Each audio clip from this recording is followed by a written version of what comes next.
I think a lot of RCAs have been in the situation where you're applying to a job and they're like, oh, we love college athletes. Like, we understand they have a great work ethic and all that good stuff. And then later on in the interview process, they're like, so what's your work experience? And you're like, I have played a college sport for the last 4 years. I didn't have time for that. And they're like, oh, okay, well, we just like really wanted to see some work experience.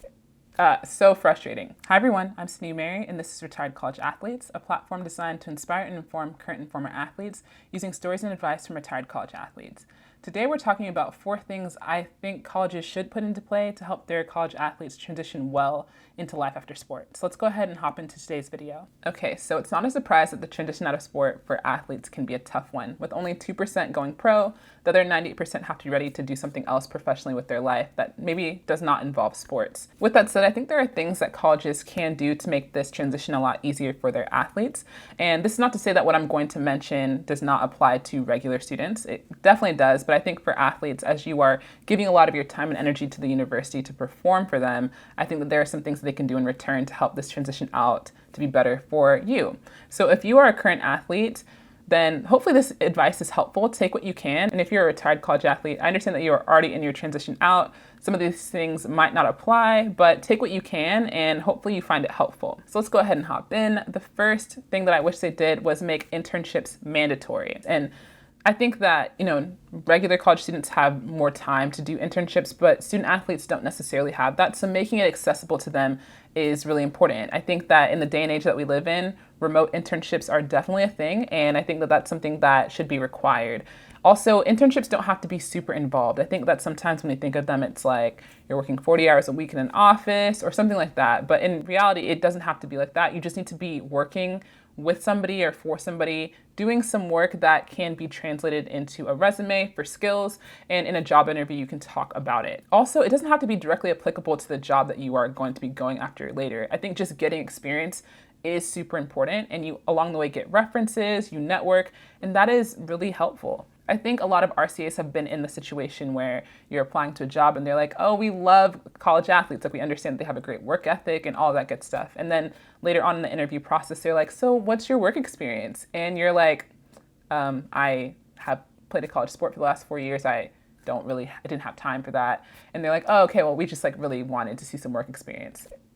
So frustrating. Don't get me wrong. You can definitely use some of the experiences that you had in athletics and translate those skills over to things that you can do in the working world. But I think sometimes it's a lot easier to just show an internship and have legitimate work experience and use those skills in your resume or in those conversations. I think it's a lot easier to finesse whatever you did in an internship and use those skills and finesse it into your resume than it is to try and do that with sports. Not to say you can't do it, but it's just a little bit easier. And earlier I did mention networking. I think it's so important because growing your network can be really helpful to getting you a job later on. Those people know other people. They can help you get into new conversations, introduce you to new people, new opportunities. And that's super important as you're looking for a job outside of college, because oftentimes, like, your degree is wonderful, what you know is wonderful, but it's actually who you know that will help you the most. All right, number 2, I wish that schools gave more financial literacy courses to their college athletes. And this is, again, not to say that regular students don't need this, but I think it's super helpful for athletes, whether they're going pro or they're not, to just have a better understanding of their finances. I think we all understand that you should be saving, that you should probably not carry a balance on your credit card, but it's different to know that and then actually do it. Outside of those basic things, though, I think that there should be a bigger conversation around investing, like 401ks, mutual funds, the stock market, taxes. Like, why do we never learn about taxes? That would be really helpful. And ultimately, how to build wealth. I think having a financial advisor come in for 6 to 8 weeks, maybe 1 hour a week, and talk to a team or talk to individuals about finances could be really helpful. And then also talking about the mindset behind money. I think people don't necessarily understand, at least it took me a while to understand, that your mindset around money growing up plays a big part on how you handle money now. So if you had a scarcity mindset or an abundance mindset growing up around in your mindset around money then, it really plays a big difference in how you handle it now.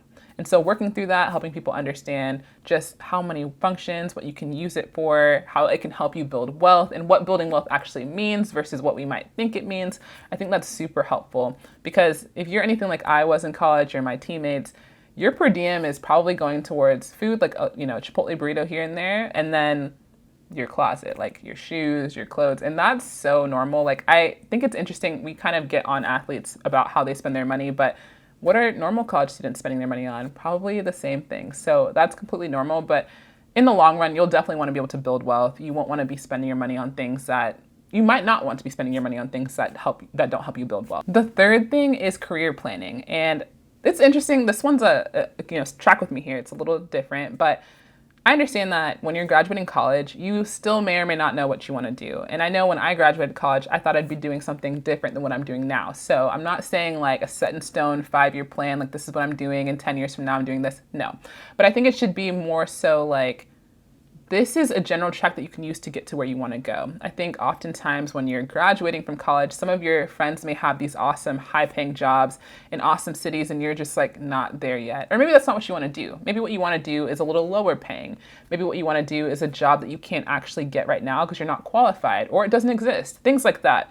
I think it's important to understand that the job that you do want does require skills. And so what skills can you be building now in smaller roles or roles that you're more qualified for that can help you build to that? Oftentimes we think of instant gratification and that we can get there right away or we'll get there right out of college, and that's just not the case. And so I think giving college students a realistic view of what it looks like to move up in a career is really helpful, and like a trajectory of like a time frame and things like that. Not to say that they have to stick to that, not to say that they can't change their mind about what they want to do, but just bringing some reality into, I think, a romanticized view of working that some of us have, that we're going to walk into these high-paying roles right away and be running teams. Like, yeah, it's, that might happen for you and that's awesome, but that might not happen, and that's also very normal. And so I think normalizing that is really important. And then lastly, I think 6 to 8 weeks of counseling as you're transitioning out is super important.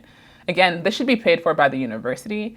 I understand that that's a little bit more out of their pocket, but after 4+ years of giving your time, energy, and effort to their athletic programs, I think 6 to 8 weeks of counseling is just, it's not asking for that much. And so what can this look like? There's so many things to discuss as you're transitioning out of your sport.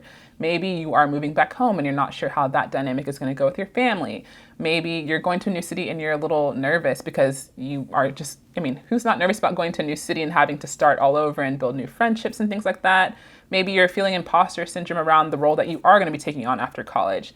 Things like that, just talking about the transition. Also, you're going from probably 20 hours in terms of like your sport, working out, all those things, to now having to program your own workouts, find time for them, be motivated enough to do them, things like that. And so just being able to talk through the transition over the course of 6 to 8 weeks with somebody who's a professional who can help you think through these things in a different way can just be really helpful. And again, this might not help every student athlete, but I think it could help the majority, and that's what we're here for. So with that said, those are the 4 things I came up with. I'm sure there are so many more though. So if there are ones that you have thought of, please leave them in the comments below. I'd love to hear from you guys. That's all I have for today. If you enjoyed this video, if you learned something, please consider hitting the like button, subscribing, and hitting the bell notification so you don't miss a video from me. I post on Thursdays and some Sundays. So you'll get content really similar to this. We're talking about athletes, the transition out of sport, retired college athletes, and things like that. So if you enjoy that, please stick around, and I will see you in the next video.